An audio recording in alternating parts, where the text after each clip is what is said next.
My name is Robyn Allen. I'm founder and CEO of Archmetra and another company called Peakr. So I'm here in those capacities.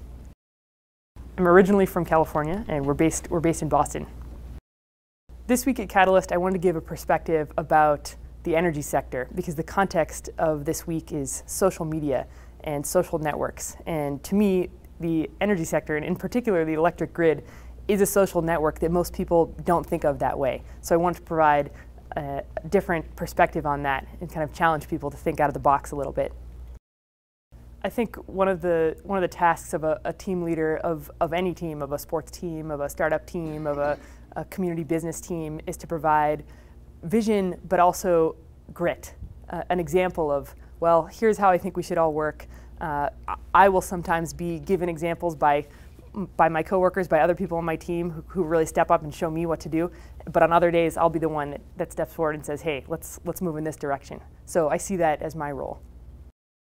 I'd been very curious about the Downtown Project for a few years after having seen Tony Hsieh speak at a conference, and I think it's a really interesting concept to revitalize this type of community and to also to think about all the different sectors, not just the tech startup scene. So I sent an email. I sent a cold email to Tony and said I'd love to come and check things out, and he forwarded it along to the right people, and so it was an honor to be able to come and visit. In terms of my personal story, I think it's been very vivid and very interesting for me. And energy, when most people think of energy, they don't think of a really personal, actionable topic. They think of something that's kind of diffuse. No one's great aunt or relative is dying as a result of energy in the hospital. It's something we read about it in the news, and it's kind of a geopolitical crisis that seems very out of hand. So somewhere when I was quite young, I started asking all these what-if questions about what if we treated energy a little bit differently. And I found myself sort of being a spokesperson about this concept that energy is personal, and it is something that we touch every single day. And it's something where you don't have to be a maniac and renounce material possessions and live with just one light bulb. You touch it so often that whatever you choose to do is gonna make a difference. So I found myself being that spokesperson and thinking about that all the time, and that really segued into the work I do now, and the projects I've started. At Catalyst Week this week, something that really inspired me was outside of the agenda. I met a gentleman after my talk who we were just kicking ideas around. I was saying, how does this impact you? This was someone who had lived in Las Vegas for a long time, and I wanted to know, what do you think are the positives coming out of the Downtown Project, and for you in particular, how does this work? How do you think about it? And his answer was, well, here in Las Vegas, we have an advantage over many other cities because here's what he said: nothing is sacred.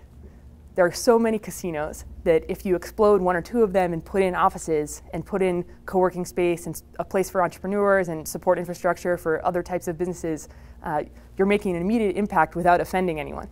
And so therefore you have a lot of runway. So it was really great to hear him say just that phrase, nothing is sacred. My experience with Catalyst has been very positive. I'm very impressed with the team. It's a small team putting on this event month over month. No one paid me to say this, but I think that small teams, a hallmark of a great performing small team is when every member of the team is willing to step forward and do something on short notice in the service of the goal. So what I see this particular team being focused on is kind of a big challenge. They're working in a setting that's still developing, so all of the details are still coming together. But what impresses me the most is that they're willing, nonetheless, to just get out the pen and paper and start writing things down on the blank page. So when I think about Catalyst, I think about something where it's already very exciting, and in 5 years, I'll bet it will be even more exciting.